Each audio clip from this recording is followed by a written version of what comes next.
Hallelujah. सबको जय मसीह की। आज के अच्छे दिन के लिए प्रभु का धन्यवाद हो। पवित्र वचन से आज हम बात करेंगे मत्ती के इंजील उसके 5 अध्याय के 13 वचन से।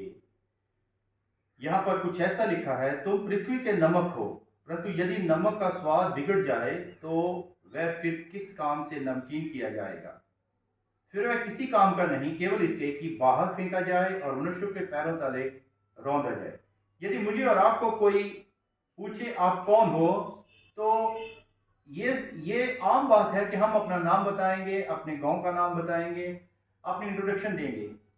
पर मुख्यतः हमें जब पूछा जाए आप कौन हो, तो प्रभु परमेश्वर ने, हमारे मुक्तिदाता ने, यीशु मसीह ने हमें नमक कहा है।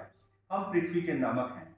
हाँ मेरे प्रिय भाई बहनों, पवित्र वचन में हमें पृथ्वी के नमक कहा गया है, पृथ्वी की रोशनी, ज्योति भी कहा गया है। तो नमक, यदि हम देखते हैं पुराने समय में भी नमक के ऊपर बहुत सारी लड़ाइयां लड़ी गई, और रोमी साम्राज्य जो था अपने सिपाहियों को तनख्वाह के तौर पर नमक दिया करते थे, जिससे बाद में इंग्लिश का वर्ड सैलरी निकला है। तो ये सॉल्ट से सैलरी निकला है। तो ये एक बहुत ही कीमती सामग्री के तौर पर इसको माना जाता था। भारत में भी एक सत्याग्रह आंदोलन चलाया गया महात्मा गांधी जी के द्वारा, जिसको दांडी यात्रा भी कहते हैं, सॉल्ट मार्च भी कहते हैं। तो ये गुजरात के तटवर्ती इलाके में सत्याग्रह अंग्रेजों के कानून के विरुद्ध कि वे भारतीय लोग नमक नहीं बना सकते हैं, ना वे बेच सकते हैं। तो गांधी जी ने इस कानून को तोड़ा और 6 अप्रैल 1930 को, तो इसके बाद जो लड़ाई की, स्वतंत्रता की जो दौड़ थी, भारतीयों की मजबूत होती गई। तो नमक एक बहुत कीमती सामग्री माना जाता रहा है। अब हम देखते हैं नमक हमें क्यों कहा गया है, क्यों परमेश्वर ने किसी और सामग्री को नहीं बल्कि नमक को ही चुना है। जो पुराने समय में हम देखें तो जब फ्रिज नहीं हुआ करते थे, तो उस वक्त मीट को या ऐसी इससे ताल्लुक रखने वाली चीजों को, गोश्त को बचाए रखने के लिए कैसे उसको बचाया जाता था, सड़ने से, और उसको ताज़ा कैसे रखा जाता था। वे नमक से उसको ढांप देते थे और वो गोश्त, वो मीट जो था वो ताज़ा रहता था। तो इसका मतलब है कि वो डिके से बचाता है, सड़न से बचाता है। और वो संसार में, हमें इसीलिए प्रभु ने नमक कहा है कि हम संसार के नाशवान जीवनों में, पाप में, इस माहौल से लोगों को मसीह के लिए सड़ने से बचाना है, क्योंकि उसकी इच्छा है कि कोई रूह नाश ना हो बल्कि अनंत जीवन पाए। तो इसीलिए हमें नमक कहा गया है।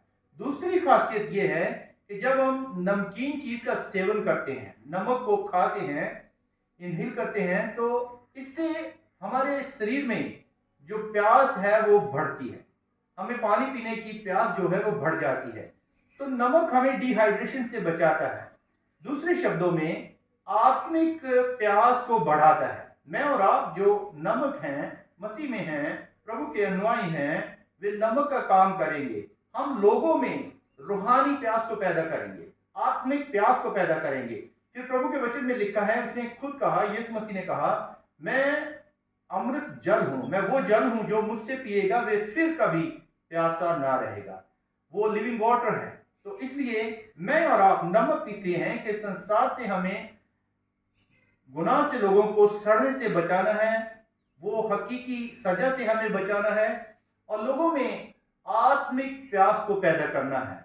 और एक और बात जो नमक करता था, जब इजरायलियों को बच्चा पैदा होता था, तो बाइबल में हिजकियेल उसके 16 अध्याय के 4 वचन में लिखा है, वो नव जन्मे बच्चे को नमक से उसको लेप कर देते थे। तो इससे बच्चे को, स्किन को नॉरिशमेंट मिलती थी, तरोताजा होता था, नर्व सिस्टम अच्छा होता था। तो ये नमक की खासियत है। और इसके बारे में प्रभु ने हमें यह भी चेतावनी दी है कि इसका स्वाद भी बिगड़ सकता है। जैसे अय्यूब के 6 उसके 6-7 में जब हम पढ़ते हैं, जो फीका है वह क्या बिना नमक खाया जाता है, क्या अंडे की सफेदी में भी कुछ स्वाद होता है।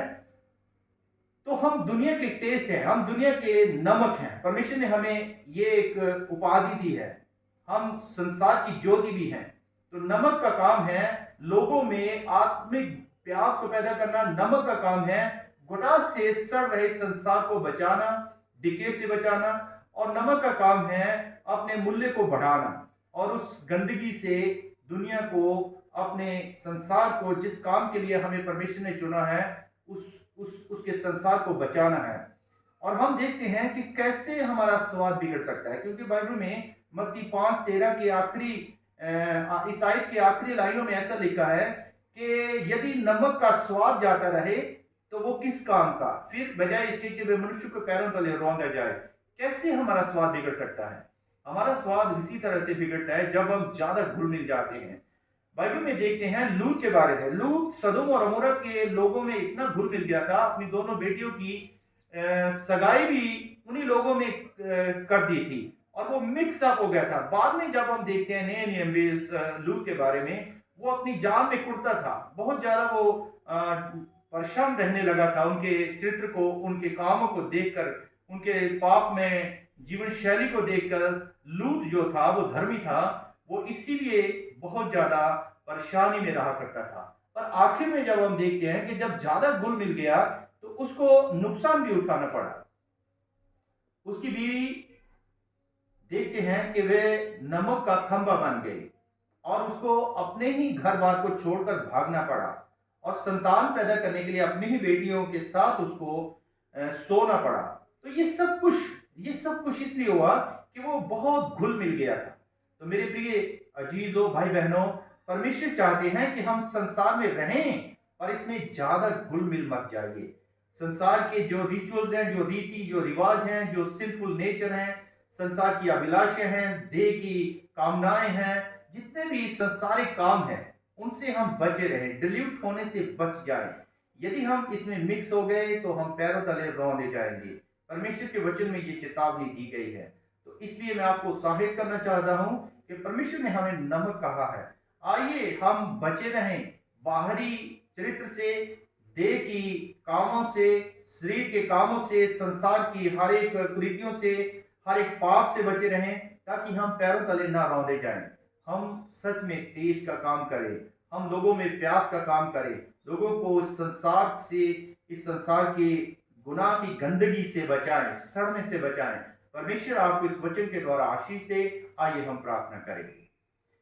जीवित परमेश्वर, मैं तेरा धन्यवाद करता हूं आज के अच्छे दिन के लिए, जो हमने आपके वचन में से पढ़ा है। होने दें पिता, हम इसमें बने रहें और आगे बढ़ते जाएं। और प्रभु, आपने हमें नमक कहा है, हम अपनी खूबी को बरकरार रखें, हर एक बुरे चाल चलन से, हर संसार की गुनाह से, पाप से हम बचे रहें। और प्रार्थना करते मेरे पिता, जो इस वीडियो मैसेज को देख रहे मेरे भाई बहन, प्रत्येक जन आशीष पाए, इस वचन के द्वारा इनकर्ज हो, उत्साहित हो, मसीह की मोहब्बत में बढ़ते जाए और तेरी इच्छा को पूरा करते जाए। पिता, आशीष में बनाए, ब्लेसर बनाए, सुरक्षा दे, यीशु के नाम से। आमीन, आमीन, आमीन। सबको जय मसीह।